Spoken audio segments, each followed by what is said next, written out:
tentang 7 kelompok atau 17 kelompok yang akan mendapatkan cahaya dari Allah Subhanahu wa taala, baik di dalam kuburnya ataupun kelak pada hari kiamat, ketika Allah Subhanahu wa taala kumpulkan kita semua di hadapannya. Siapa mereka? Ma'asyiral muslimin yang dimuliakan Allah Subhanahu wa taala, cahaya adalah sesuatu yang sangat-sangat kita hajatkan di dunia. Kalau seandainya kita berjalan di kegelapan dan tidak ada cahaya sedikit pun, tentu kita akan merasakan akan besarnya nikmat cahaya bagi kita. Karena orang yang terkurung dalam kegelapan itu akan sesak jiwanya. Dan kita bisa rasakan ketika kita sedang berada di rumah, tiba-tiba listrik mati, dan kita mencari-cari cahaya tapi tidak didapati cahaya tersebut. Terkadang tumbuh rasa takut, sesak, dan begitu seterusnya. Artinya cahaya itu sangat penting sekali. Allah Subhanahu wa taala berfirman di dalam surah An-Nur ayat 35, Allahu nurus samawati wal ardh, mathalu nurihi kamishkatin fiha misbah, al-misbahu fi zujajah, az-zujajatu ka'annaha kaukabun dzurri, yuqadu min syajaratin mubarakatin zaitunatin la syarqiyatin wala gharbiyah, yakadu zaituha yudhi'u walau lam tamsashu an-nar, nurun ala nur, yahdillahu linurihi man yasha, wa yadribullahu al-amthala lin-nas, wallahu bikulli syai'in alim. Allah adalah pemberi cahaya kepada langit dan juga bumi. Perumpamaan cahayanya seperti sebuah lubang yang tidak tertembus, yang di dalamnya ada pelita besar, di mana pelita itu di dalam tabung kaca, dan tabung kaca itu bagaikan bintang yang berkilauan, yang dinyalakan dengan minyak dari pohon yang diberkahi, yaitu pohon zaitun, yang tumbuh tidak di timur dan tidak pula di barat, yang minyaknya hampir-hampir menerangi walaupun tidak disentuh api. Cahaya di atas cahaya yang berlapis-lapis, Allah memberikan petunjuk kepada cahayanya bagi orang yang dikehendaki, dan Allah membuat perumpamaan-perumpamaan bagi manusia, dan Allah Maha mengetahui atas segala sesuatu. Ma'asyiral muslimin yang dimuliakan Allah Azza wa Jalla, ayat ini adalah ayat perumpamaan dari Allah Subhanahu wa taala bagi orang-orang yang mendapatkan cahaya di dunia. Di sini ada kalimat nurun ala nur, cahaya di atas cahaya. Apa maknanya cahaya di atas cahaya di sini? Ma'asyiral muslimin, di sini Allah Subhanahu wa taala sedang memperumpamakan hati seorang mukmin, bahwa hati seorang mukmin itu bagaikan sebuah lampu. Dulu kita kenal ada patromak namanya. Kita lihat lampu patromak itu, ketika kita nyalakan dari dalam kaca itu, maka akan menerangi semuanya. Tetapi lampu patromak ini Allah Subhanahu wa taala menyebutkan ada dua cahaya yang menerangi yang keluar dari lampu itu. Pertama, kilauan minyak zaitun dan yang kedua kilauan daripada api itu sendiri.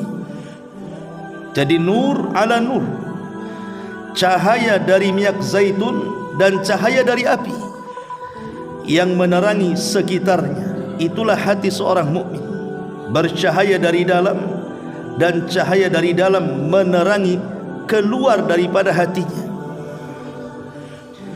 Sebagian ahli tafsir mengatakan yang dimaksud cahaya di sini adalah nurul iman wa nurul Quran. Jadi cahaya dalam ayat ini maksudnya cahaya iman yang keluar dari seorang mukmin, dan juga cahaya Quran maksudnya cahaya hidayah. Iman yang menerangi dalam dadanya, sementara hidayah menerangi orang-orang di sekitarnya. Itulah hati seorang mukmin di dunia. Hatinya penuh dengan cahaya, tapi cahaya itu dia sebarkan juga kepada orang-orang di sekitarnya. Ma'asyiral muslimin yang dimuliakan Allah Subhanahu wa taala, tentu kita tidak akan membahas cahaya seorang mukmin di dunia. Kita akan membahas cahaya-cahaya yang Allah Subhanahu wa taala akan anugerahkan bagi seorang mukmin dalam kuburannya dan kelak di akhirat setelah kematiannya. Ma'asyiral muslimin yang dimuliakan Allah Subhanahu wa taala, sedikit kita berlogika. Ketika di dunia hari ini, saya, Anda atau siapapun, kita memiliki rumah.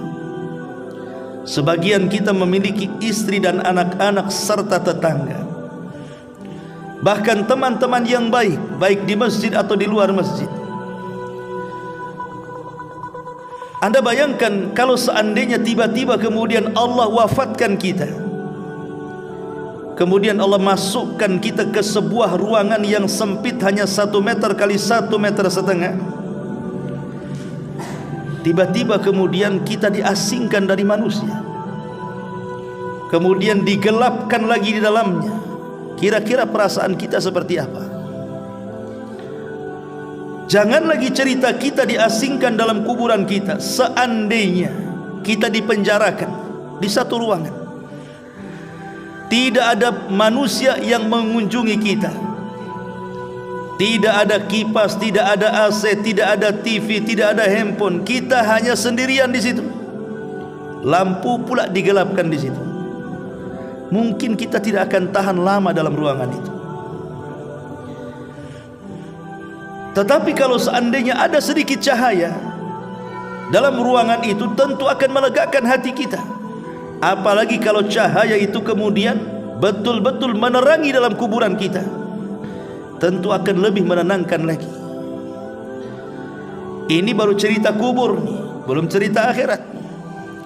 Makanya seorang mukmin itu sangat berhajat kepada cahaya, baik di dunia, baik dalam kuburnya, ataupun kelak di akhirat setelah kematiannya.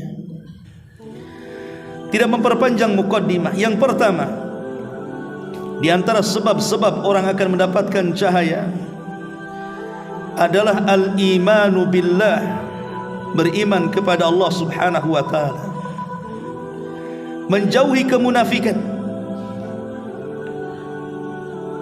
Di dalam Al-Quranul Karim, tepatnya dalam surah Al-Hadid ayat 12 sampai 15, Allah Subhanahu wa taala berfirman, "Yauma taral mu'minina wal mu'minati yas'a nuruhum baina aydihim wa bi aymanihim busyrakumul yawma jannatun tajri min tahtihal anhar khalidina fiha dzalikal fawzul adzim yauma yaqulul munafiquna wal munafiqat lilladzina amanu unzuruna naqtabis min nurikum qila irji'u wara'akum faltamisu nuran fadhuriba bainahum bisurin lahu babun batinuhu fihi rahmatun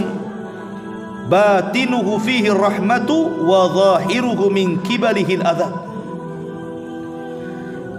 Allah Subhanahu wa taala mengatakan, pada hari ketika kamu melihat orang-orang yang beriman, baik laki-laki atau perempuan, sedang cahaya mereka bersinar di hadapannya, kemudian bersinar di belakang kanan mereka. Dikatakan kepada mereka pada hari itu, ada berita gembira untuk kalian. Maksudnya sorga yang mengalir di bawahnya sungai-sungai yang kamu akan kekal di dalamnya. Itulah keberuntungan yang besar. Tapi pada hari itu ketika orang-orang munafik laki-laki dan perempuan berkata kepada orang-orang yang beriman, tunggulah kami supaya kami dapat mengambil sebagian dari cahayamu. Dikatakan kepada mereka, kembalilah kamu ke belakang, carilah cahaya sendiri. Lalu diadakan di antara mereka dinding yang mempunyai pintu, di sebelah dalamnya ada rahmat, dan di sebelah luarnya disitulah ada azab Allah subhanahu wa ta'ala. Ayat ini menjelaskan tentang perjalanan dua kelompok kelak di titian Siratal Mustaqim.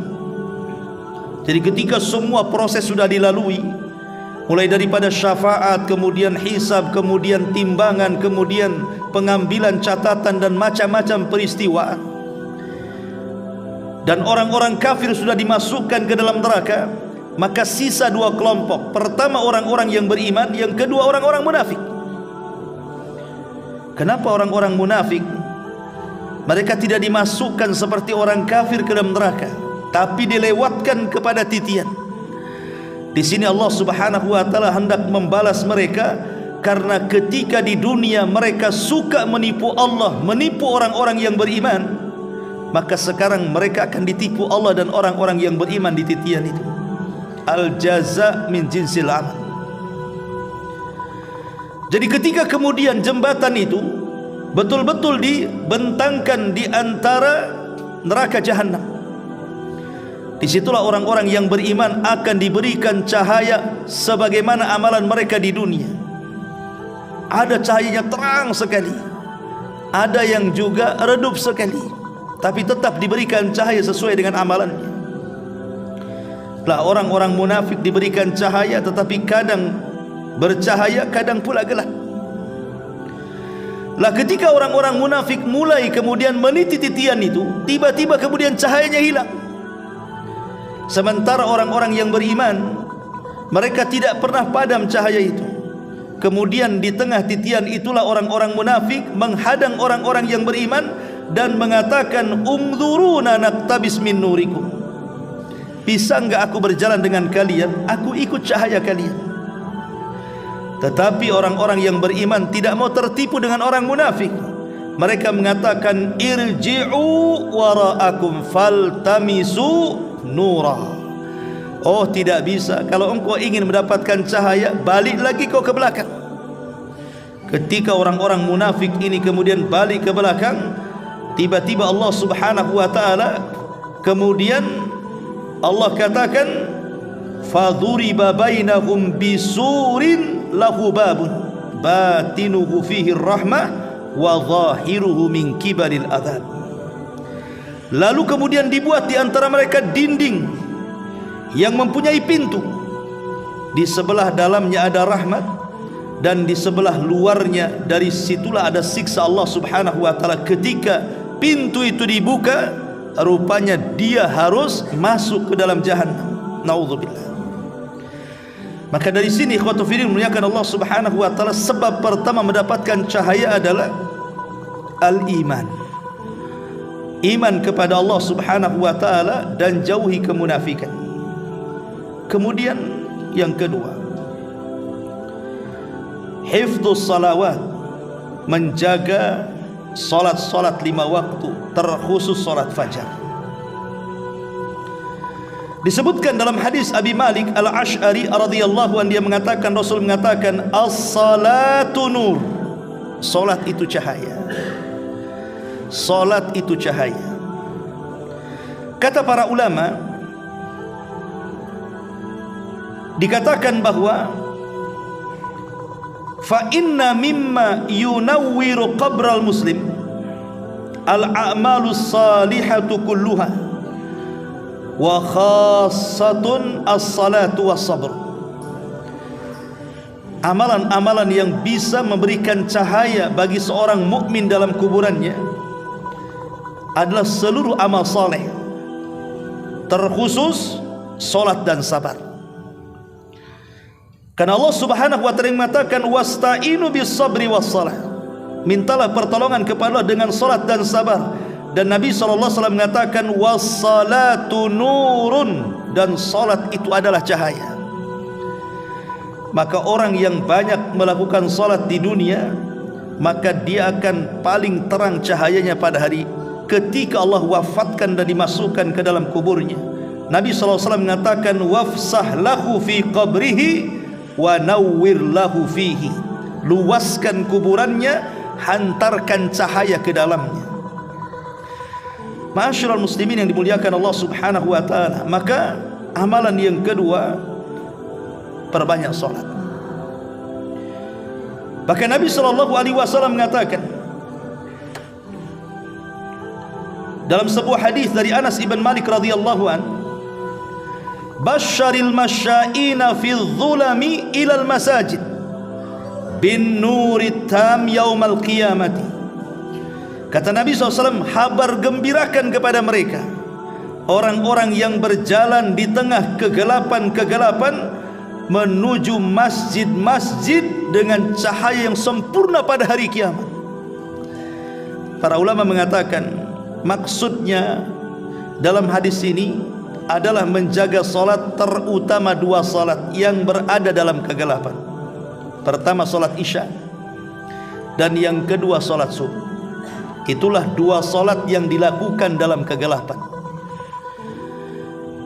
Karena kalau sekarang lah terang, banyak listrik. Zaman dulu tentu ke masjid untuk melaksanakan Isya itu harus melewati tempat-tempat gelap, kan gitu. Begitu juga salat subuh.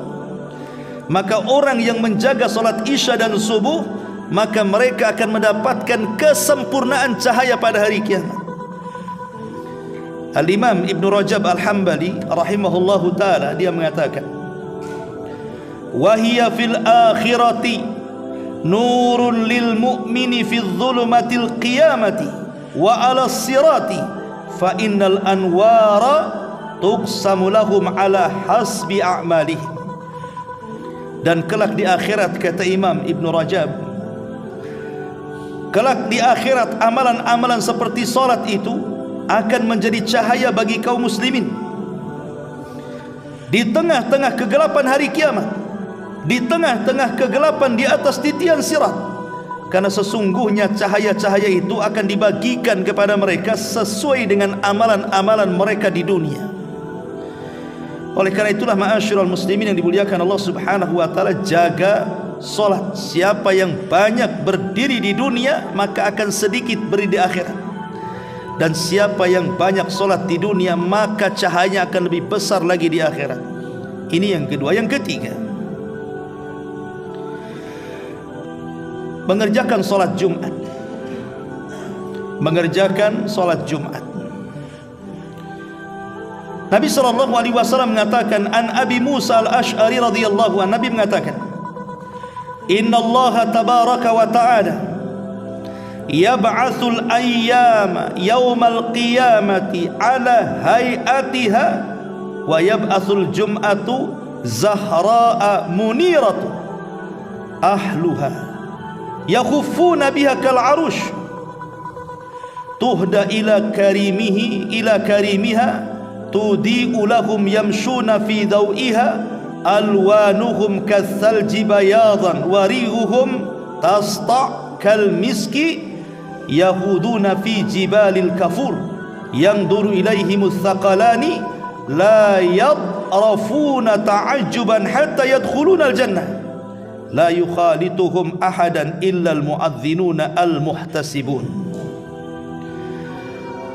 Abu Musa al-Ash'ari radhiyallahu anhu berkata, Rasul bersabda, sesungguhnya Allah Subhanahu wa taala mengutus hari-hari pada hari kiamat sesuai keadaannya, dan mengutus hari Jumat sebagai bunga yang bercahaya bagi yang para pelakunya, maka mereka berkumpul padanya seperti seorang pengantin yang diberikan kepada suaminya. Cahaya salat Jumat itu menerangi bagi mereka para pelaku salat Jumat. Mereka berjalan pada cahayanya, warna-warna mereka seperti es yang putih, bau mereka menyebar seperti minyak wangi misik yang menyatu pada gunung kafur, seluruh manusia dan jin melihat kepada mereka. Mereka tidak menunduk saking kagumnya sampai mereka masuk ke dalam sorga. Tidak ada seorang pun yang mencampuri mereka kecuali orang-orang yang memandangkan azan, yang mengharap pahala Allah subhanahu wa ta'ala. Lihat, orang-orang yang sholat Jumat diiringi cahaya sampai masuk ke dalam sorga. Semua manusia yang menyaksikannya takjub. Makanya jangan remehkan orang yang melaksanakan sholat Jumat itu. Kenapa Nabi SAW sampai memberikan pahala besar orang yang sholat Jumat itu, sampai Allah utus malaikat yang berdiri di pintu masjid, coba bayangkan, untuk mencatat siapa yang pertama kali masuk. Kemudian diberikan pahala orang yang berhasil menempati saf yang pertama, maka dia sama dengan orang yang berkorban seekor unta. Kemudian saf kedua seperti korban seekor sapi, kemudian saf ketiga seperti korban seekor kambing, kemudian saf keempat seperti korban ayam, dan yang terakhir hanya 5 saf seperti berkorban telur ayam. Tidak ada lagi setelah itu. Tapi kenyataannya banyak orang-orang yang mereka meremehkan sholat Jumat, datang itu ketika khatib sudah berkhutbah. Ini yang ketiga. Yang keempat, bersedekah atau mengeluarkan zakat. An Abi Malik al-Ash'ari radhiyallahu anhu, Nabi SAW mengatakan, was-sadaqatu burhan, dan sedekah adalah burhan. Burhan itu dijelaskan oleh para ulama, amma sadaqatu fahiya burhan, wal burhan huwa syi'a'ul ladhi yali wajha syam, wa minhu hadithu Abi Musa anna ruhal mu'min takhruj min jasadihi laha burhan ka burhani syamsi. Adapun sedekah, maka ia adalah burhan. Maksud burhan adalah cahaya. Jadi maksud burhan dalam hadis ini adalah cahaya yang ada setelah mukanya matahari. Di antaranya hadis yang menunjukkan makna ini ada hadis Abi Musa radhiyallahu an, bahwa ruhnya seorang mukmin keluar dari jasadnya memiliki cahaya seperti cahaya matahari. Maknanya di sini bahwa ketika Rasul mengatakan was-sadaqatu burhan, dan sedekah adalah bukti, maksud bukti di sini adalah cahaya. Jadi orang yang sering bersedekah maka akan diberikan cahaya banyak dalam kuburannya dan setelah kematiannya. Kemudian yang nomor 5, senantiasa bersabar. Senantiasa bersabar ketika menghadapi takdir-takdir Allah subhanahu wa ta'ala. As-sabru ala aqdarillah. Nabi mengatakan dalam hadis yang sama, Abi Malik al-Ash'ari radhiyallahu anhu, Rasul mengatakan was-sabru dhiya'un, dan sabar itu adalah lentera. Imam Ibn Rajab mengatakan huwa an-nurul ladzi yahsulu fihi naw'un hararatun wa ihraq kadiya'i syamsi bi khilafil qamar fa innahu nurun mahd fihi isyraqun bi ghairi ihraq. Makna dia artinya adalah cahaya yang terjadi di dalam semacam panas dan menyengat seperti cahaya matahari. Berbeda dengan bulan, sesungguhnya ia adalah cahaya melulu, di dalamnya penerangan tanpa penyengatan. Artinya di sini ketika Rasul mengatakan was-sabru dia, berarti dia di sinilah cahaya seperti cahaya matahari terangnya. Karena kenapa Allah subhanahu wa ta'ala memberikan cahaya kepada orang-orang yang bersabar? Karena tidak banyak orang-orang yang bersabar ketika menghadapi takdir. Ketika menghadapi takdir manusia itu kan bermacam-macam ya kan. Menghadapinya ada yang memang betul-betul tulus sehingga dia sabar. Bahkan ada yang sampai kepada tingkat syukur lagi. Itu memang jarang yang seperti ini. Tapi kebanyakan orang menghadapi takdir ini, kalau dia buruk atau bentuknya musibah, biasanya tasakhut. Tasakhut itu menolak takdir Allah subhanahu wa ta'ala, dan itu yang paling banyak di tengah-tengah kaum muslimin. Ketika ditimpa penyakit, dia tidak terima dengan penyakitnya, bukan diambil kesempatan untuk menggugurkan dosa-dosanya. Ketika diberikan kemalangan, mungkin ekonominya jatuh dan begitu seterusnya, dia pun stres. bukan kepikiran bahwa boleh jadi itu Allah Subhanahu wa taala menghendaki lain. Wa asa an takrahu syai'an wa huwa khairul lakum. Boleh jadi sesuatu yang kita anggap buruk itu baik pula bagi kita. Kemudian yang keenam, membaca surah Al-Kahfi pada hari Jumat. An Abi Sa'id Al-Khudri radhiyallahu an, Nabi SAW mengatakan, man qara'a surat Al-Kahfi fi yaumil jum'ati adha'a lahu min nur ma bainal jum'atain. Abu Sa'id Al-Khudri radhiyallahu mengatakan, Rasul bersabda, barang siapa yang membaca surah Al-Kahfi pada hari Jumat, niscaya akan diberi baginya cahaya di antara dua Jumat. Cahaya di antara dua Jumat. Sebagian para ulama mengatakan artinya Allah berikan petunjuk yang banyak. Allah akan berikan keimanan dan ketakwaan yang lebih kalau betul-betul dia membaca surah Al-Kahfi dan merenungkan isinya. Hadis ini disahihkan oleh Syekh Albani rahimahullah dalam kitabnya Sahih Al-Jami nomor 6470. Kemudian yang nomor 7, selalu membaca surah Al-Baqarah dan surah Al-Imran. Biasakan membaca surah Al-Baqarah dalam rumah kita dan juga surah Al-Imran. Lihat faedahnya dari Abi Umamah Al-Bakhili, dia mengatakan Rasul bersabda, Iqra'u Zahrawaini Al-Baqarah wa surat Al-Imran. Kata Nabi SAW, bacalah Zahrawaini, yaitu surah Al-Baqarah dan surah Al-Imran. Maksud Zahrawaini adalah dua cahaya, kata para ulama. Jadi dua surat ini adalah dua surat yang akan membawa cahaya kelak pada hari kiamat. Baca surah Al-Baqarah dan juga surah Al-Imran, dan itu berada di permulaan surah setelah Al-Fatihah.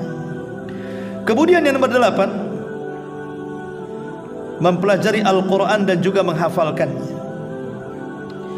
Dari Abdullah ibn Buraidah Al-Aslami radhiyallahu an, dari bapaknya, dia berkata Rasul bersabda, man qara'a al-Qur'ana wa ta'allamahu wa 'amila bihi albasa yaumal qiyamati tajan min nurin daw'uhu mithla daw'i syamsi yuqsa walidayhi hullatani la yakumu bihima dunya fayaqulani bima kasaina fayuqalu bi ahadi waladikum al-Qur'an. Dari Abdullah bin Buraidah Al-Aslami, dia meriwayatkan dari bapaknya, dia berkata Rasul bersabda, barang siapa yang membaca Al-Quran kemudian mempelajarinya serta berusaha mengamalkannya, niscaya dipakaikan kepadanya pada hari kiamat sebuah mahkota dari cahaya, sinarnya seperti sinar matahari, dan kedua orang tuanya akan dipakaikan jubah yang sangat indah, tidak dapat dinilai dengan dunia. Lalu kedua orang tuanya berkata, apa sebab kami dipakaikan pakaian indah ini? Maka dijawab, dengan sebab anak kalian berdua karena menghafal Quran. Subhanallah. Maka saya nasihatkan kepada antum para bapak yang banyak anak, kalaupun tidak bercita-cita semua anaknya hafal Quran, jadikanlah satu di antara mereka para penghafal Quran.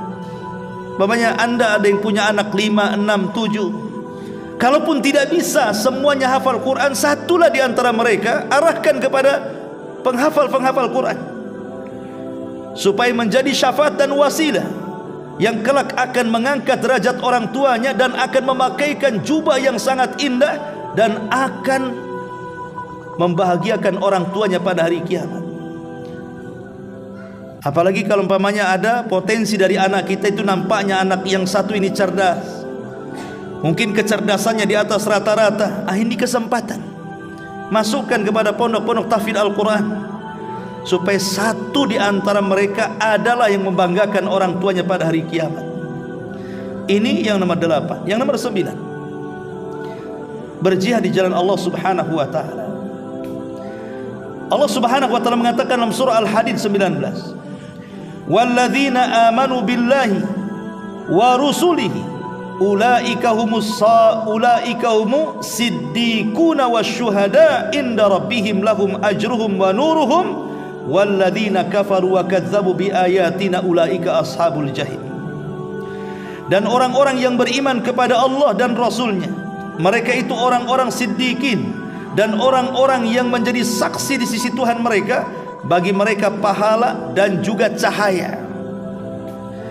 Maksud syuhada, saksi di sini artinya asy-syuhada alladzina qutilu fi sabilillah. Kata Imam At-Tabari, maksudnya syuhada di sini orang-orang yang menjadi saksi, mereka adalah orang-orang yang terbunuh di jalan Allah alias mati syahid. Maka mereka akan mendapatkan cahaya. Kata Rasul, man rama bisahmin fi sabilillah kana lahu nuran yaumal qiyamah. Barang siapa melepaskan sebuah panah dalam berjihad di jalan Allah, maka bagi dia cahaya pada hari kiamat. Minimalnya kalau kita tidak berjihad, karena mungkin di antara kita juga tidak semua pemberani, karena amalan jihad ini amalan berat. Kutiba alaikumul qital wa huwa kurhul lakum. Diwajibkan atas kalian berperang, dan itu membuat tidak suka kalian, ya, karena jihad itu perlu keberanian. Tapi minimalnya, walaupun kita tidak punya keberanian berjihad, tanamkan dalam hati kita ini bahwa kita akan berjihad. Minimal punya niat, ya. Sebab orang yang tidak punya niat dalam hatinya berjihad, maka hatinya dipenuhi dengan kemunafikan. Kemudian yang nomor 10, selalu berbuat adil, terutama bagi para pemimpin. Tinggalkan kezaliman. Nabi SAW mengatakan dalam hadis Jabir bin Abdullah radhiyallahu an, ittaquz zulma fa inna zulma zulumatun yaumal qiyamah wattaqus syuha fa inna syuha ahlaka man kana qablakum hamalahum ala an safaqud dima'ahum wastahallu baharimahum.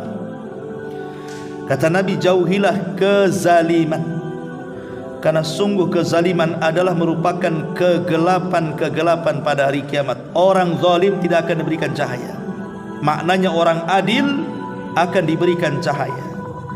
Kemudian jauhi sifat-sifat bakhil, karena sesungguhnya sifat bakhil telah menghancurkan orang-orang sebelum kalian, menjadikan mereka menumpahkan darah dan menghalalkan yang diharamkan Allah Azza wa Jalla. Itulah bahaya bakhil. Gara-gara bakhil itu orang saling sikat-sikut, bunuh sana bunuh sini, bahkan tak jarang menghalalkan yang diharamkan Allah Subhanahu wa taala. Ma'asyiral muslimin yang dimuliakan Allah Subhanahu wa taala.